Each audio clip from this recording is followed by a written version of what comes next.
मेरा जानना था एक्चुअली कि बीपीएससी पेपर लीक में आपका नाम बहुत घसीटा जा रहा है, तो इसके बारे में आपका सर अब ये तो मुझे लगता है चैप्टर 1 साल से ज़्यादा का हो गया है। लेटेस्ट टॉपिक चल रहा है बीएड वर्सेस बीटीसी, तो इसके बारे में आपका क्या कहना है? देखिए बीएड बीटीसी सर आपके ओपिनियन में क्या लगता है आपको कि ये चीज़ जो भी हुआ वो सही हुआ या फिर वैसे तो हम लोग सर के बारे में बहुत सी चीज़ें जानते हैं, पर सर कोई एक ऐसा सीक्रेट जो अभी तक किसी को पता ना हो? सर जैसा कि आईएएस का हमने सुना है, सब लोग जानते हैं कि बहुत भौकाल होता है। हेलो माय डियर लवलीज, कैसे हैं आप लोग? होप आपकी पढ़ाई अच्छे से चल रही होगी। एंड यस, आपकी पढ़ाई में 4 चांद लगाने हम लोग स्वागत करेंगे अपने स्पेशल गेस्ट रंजीत सर का। और जैसा कि आप लोग जानते हैं कि सर हमारे 2008वें बैच के आईएएस ऑफिसर रह चुके हैं एंड प्रेजेंट में सर के पास 15 साल से एक्स्ट्रा का एक्सपीरियंस है। तो आज जानते हैं, सबसे पहले thank you so much sir. Thank you so much opportunity देने के लिए शिल्पा। जैसे कि सर हमने बताया कि सर के पास 15 साल से प्लस एक्सपीरियंस है, तो सर कुछ ऐसे टिप्स एंड ट्रिक्स जो आप शेयर करेंगे हमारे व्यूअर्स के साथ? आपके व्यूअर्स को मैं बताना चाहूँगा कि जो भी प्रिपरेशन कर रहे हैं सिविल सर्विसेज के, उनके लिए ज़रूरी है कि आप में जो है एक कमिटमेंट होना बहुत ज़रूरी होता है और कंटिन्यूटी जो है, कंसिस्टेंसी ज़रूरी है कि आप कंटिन्यू कम से कम 8 से 10 घंटे आपको पढ़ना है, चाहे आपके लाइफ में कुछ भी अप एंड डाउन चल रहा हो। लेकिन अगर कंटिन्यू अगर आप लगे रहते हैं और तैयारी करते हैं तो निश्चित रूप से सफल होते हैं। और एक बहुत टफ एग्जाम्स होता है, चाहे वो यूपीएससी का हो, स्टेट पीसीएस हो या कोई भी एग्जाम्स हो।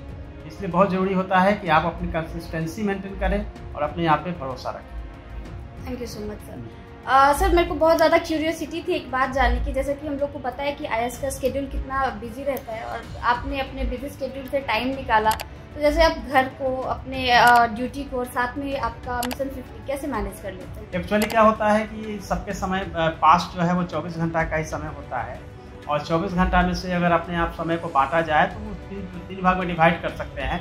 एक तो ये होता है कि लगभग आपको 8 घंटे का समय जो है आपको देना होता है अपने ऑफिस में और लगभग 8 घंटे का समय जो है अपने फैमिली के बीच, और बचते हुए जो 8 घंटे का समय होता है उसमें से कम 2-3 घंटे समय, 2 घंटे अराउंड मिशन 50 या फिर स्टूडेंट के मेंटरशिप के लिए हम निकालते हैं। यही पूरा शेड्यूल होता है पूरे पर डे का। तो सर से आज हमें एक और चीज़ जानने को मिली है कि टाइम मैनेजमेंट कैसे करें। Thank you so much sir for that. And जैसा कि आप लोग जानते हैं सर, आपका युवाओं में बहुत ज़्यादा क्रेज़ है, स्पेशली बीपीएससी और यूपीएससी एस्पिरेंट्स के बीच में, और अभी तो खास करके बिहार शिक्षक बहाली में। तो सर उसके बारे में आपका क्या कहना है? देखिए बिहार शिक्षक अभ्यर्थी हैं वो, उनके पास जो है बहुत बड़ी अपॉर्चुनिटी है और देखा जाए तो 1,80,000 के आसपास की वैकेंसी जो है और 8-9 लाख स्टूडेंट्स जो है इसकी तैयारी कर रहे हैं। तो उनके पास अपॉर्चुनिटी यह है कि अगर आप थोड़ी सी भी मेहनत करते हैं तो वो सक्सेस हो पाएंगे, क्योंकि इतनी बड़ी वैकेंसी जो है वो बहुत मुश्किल से और बहुत लंबे समय के बाद आई है। तो सर इसके साथ साथ जैसे हमें पता है कि मैम और आपकी लव स्टोरी का जो भी सीन रहा है, जो भी जैसा भी सब कुछ रहा है हमारे सामने है, तो कुछ ऐसा यूनिक सा इंसिडेंट जो आप हमारे साथ शेयर करना चाहेंगे? एक्चुअली क्या होता है कि जब आपको किसी को देख के आप बात करके ऐसा फीलिंग होने लगता है कि हम एक अच्छे लेवल पे हैं।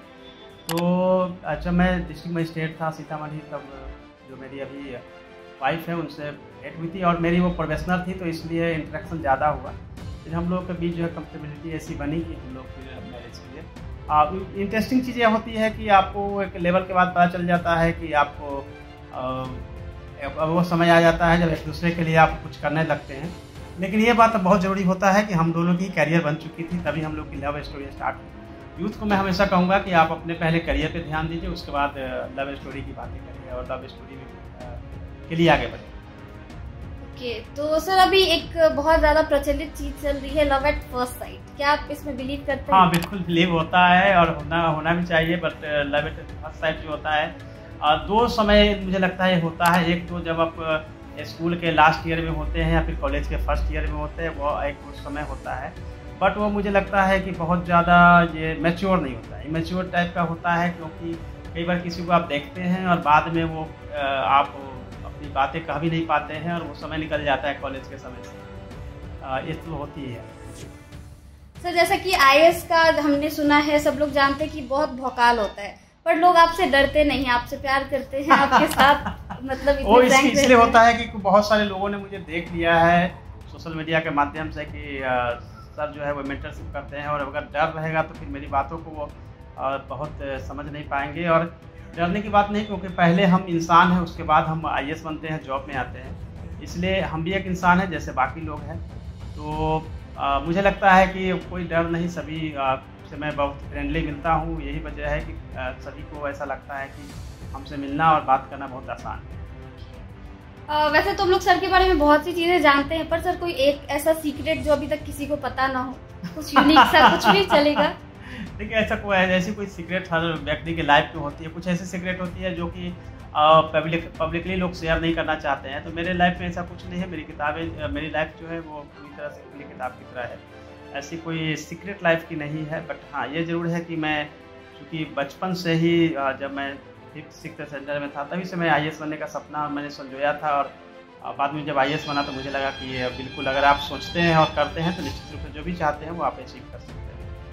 Okay sir, thank you so much. वैसे तो सर हम लोग वेल अवेयर हैं कि आपकी जो भी आपको मतलब जब आप प्रिपरेशन कर रहे थे तो आपके पास कुछ वैसा गाइडेंस नहीं था, तो आपको क्या मोटिवेट करता था सर उसके बाद भी कि आप IAS ही बनेंगे? देखिए ऐसा होता है कि अगर आपने ठान लिया कि हमें कुछ बनना है तो आप कुछ भी कर सकते हैं। जिस तरह से जहाँ गुरु आप देखेंगे कि अर्जुन को गुरु जो है द्रोणाचार्य मिले, उसी तरह से एकलव्य को कोई गुरु नहीं था, लेकिन वह भी जो है एकांत में रहते हुए और अर्जुन से भी अच्छा धनुर्धर हुआ था। यानी कि अगर आपने यह एक कीड़ा काट लेना कहते हैं या फिर इस तरह से आप में जुनून है कि आपको IAS बनना है या कोई भी जॉब करना है, तो अगर आपके पास अपॉर्चुनिटी नहीं हो, आपके पास इकोनॉमिकल कंडीशन ठीक नहीं हो, आपके हो सकता है कोई मेंटरशिप प्रॉपर नहीं हो, लेकिन आप दूर से भी, अभी तो सोशल मीडिया का इतना अच्छा क्रेज आ गया है कि आप सब कुछ आपके पास इजीली अवेलेबल है, जहाँ से आप सीख सकते हैं और आप कर सकते हैं। मैं जब प्रिपरेशन कर रहा था इतना ज़्यादा कुछ सोशल मीडिया था नहीं, फिर भी मैं मैगजीन्स, बुक्स इन सब को देख के ही मैं मोटिवेट होता था जो भी IAS सक्सेसफुल होते थे उनसे। और तब भी मुझे लगता है कि मेरे पास कुछ ऐसा था नहीं, लेकिन मैं दूसरे को देख के सीख के मैंने खुद से प्रिपेयर करके और मैं इस एग्ज़ाम को क्रैक किया। क्योंकि एग्ज़ाम के दरमियान मैंने कोई कोचिंग क्लासेस ली ही नहीं थी, ये मेरी पूरी सेल्फ स्टडी थी। सर एक पर्सनल थोड़ा सा हो रहा है क्वेश्चन, तो मेरा जानना था एक्चुअली कि BPSC पेपर लीक में आपका नाम बहुत घसीटा जा रहा है, तो इसके बारे में आपका सर पर्सनल अब ये तो मुझे लगता है चैप्टर 1 साल से ज़्यादा का हो गया है। और जब विजन ब्लोअर होते हैं, जब भी ये मुझे एक पुरानी मूवी की जितनी भी सीन आपने देखा होगा, उस सीन में आपको ऐसा लगा होगा कि एक विलन आता है, हीरोइन को चाकू लगा देता है और उसके बाद वो विलन भाग जाता है। हीरो बचाने के लिए जब आता है, चाकू निकालता है, पुलिस आइन वक्त पे आती कहती है कि तुमने ही तो उसको मारा था। बट अभी टेक्नोलॉजी इतनी आगे बढ़ चुकी है कि सब कुछ क्रिस्टल क्लियर होता है। एक्चुअली मेरा नाम इतना ज़्यादा था सोशल मीडिया का, और सभी ने अपने व्यूवर को बढ़ाने के लिए और अच्छे थंबनेल लगा के जो है इस चीज़ को किया, लेकिन सच तो सच होता है, परेशान हो सकता है, हार नहीं सकता है। मैं विजन ब्लोअर था, यानी कि मैं सूचक था। मैंने लास्ट टाइम चूँकि बहुत सारे वायरल हो रहे थे सभी फेसबुक पर, सभी मीडिया में, और जब मुझे पौने 12 बजे, जब 12 बजे एग्जाम हो रही है, मेरे पास आया तो मैंने सीधे BPSC को भेजा और मैंने बात भी किया कंट्रोलर से कि ऐसी चीज़ें हैं, क्या सही है गलत है मुझे नहीं पता है, लेकिन अब ऐसी चीज़ें आप देख लें। तो यही बातें थी, इसमें तो सबको पता है। और हेडलाइन में कुछ होती है, अंदर में जब बातें आती है तो पता चल जाता है कि सर ने तो स्टूडेंट के लिए अच्छा ही किया था, बाद में सब लोग फील भी किया। फाइनली आप देख सकते हैं कि हमने सर के मुंह से भी जान लिया कि क्या थी रियलिटी उस टाइम की। अब आप लोग खुद डिसाइड कर सकते हैं कि क्या बात थी क्या नहीं थी। और सर अभी का टॉपिक एक लेटेस्ट टॉपिक चल रहा है B.Ed वर्सेस BTC, तो इसके बारे में आपका क्या कहना है? देखिए B.Ed वर्सेस BTC अभी ऑनरेबल सुप्रीम कोर्ट का डिसीजन आया है, कल ही आया है, जिसमें ऐसा हुआ है कि क्लास 1 से लेकर 5 तक यानी PRT में B.Ed वाले एग्ज़ाम नहीं दे पाएंगे, क्योंकि उसमें NCTC का जो है NTC जो है उसने ऑलरेडी जो सर्कुलर निकाला था उसको क्वैश कर दिया, यानी कि उसको समाप्त कर दिया। तो NCT का जो आया था वो ख़त्म हो गई। NCT के गाइडलाइन के हिसाब से ही स्टेट और बाकी इंडिया में एग्जाम्स कंडक्ट किए जाते हैं। वैसे में अभी है कि 1 से 5 में केवल DLED या BTC जो किए हैं, जिन्होंने बेसिक ट्रेनिंग किया है, वही अब शिक्षक बन पाएंगे। तो यही निर्णय आया है। लेकिन हाँ, बिहार शिक्षक बहाली को लेकर प्रॉब्लम यह है कि अभी बस 10 दिन के बाद एग्जाम्स होने हैं, और इस बीच में जो डिसीजन आए हैं उससे काफ़ी स्टूडेंट जो है निराश भी है और परेशान भी है।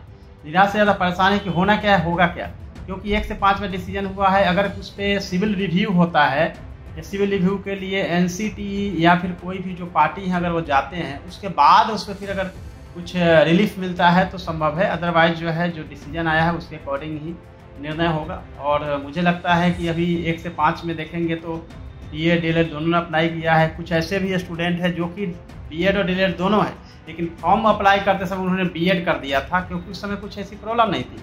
अब उनके लिए दुविधा यह है कि हमारे पास तो DLED है लेकिन हमने B.Ed का किया था। तो वैसे मुझे लगता है कि एग्ज़ाम जो है वो सरकार या फिर बीपीएससी दोनों मिलकर तय कर सकती है कि शायद एग्जाम को भी जब तक क्लियर नहीं होता है या कुछ उसमें आगे नहीं बढ़ते हैं तब तक हो सकता है होल्ड हो सकता है।